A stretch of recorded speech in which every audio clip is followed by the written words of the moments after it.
গণভোটে সরকার হচ্ছে হ্যাঁ এর প্রচারণা করতেছে, এতে অনেকেই অনেক রকম কথা বলতেছে। প্রেস উইংও এটা নিয়ে বলছে, তাদের যুক্তি তুলে ধরছে।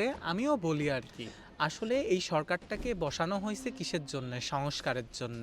এখন 48টা অনুচ্ছেদে হচ্ছে সংবিধান থেকে সংস্কারটা হবে, এতে করে দুর্নীতি দমন কমিশন, বিচার বিভাগ সহ অনেক জায়গা যারা হচ্ছে সরকারের নিয়ন্ত্রণে থাকবে না। মানে বিরোধী দল, সরকারি দল সবার আর কি পুরাপুরি হস্তক্ষেপ থাকবে। একক দলীয় হস্তক্ষেপ থাকলে কি হয় জানেন? কেউ দুর্নীতি করে, কেউ বিচার থেকে ছাড় পেয়ে যায়, এতে কোনো কিছুই হয় না। এখন আমার মতেও এই সরকার তো আসছিলই সংস্কার করতে, তাইলে এদেরকে তো সংস্কার করতে দিতে হবে। এরা তো সংস্কারের পক্ষেই প্রচারণা চালাবে।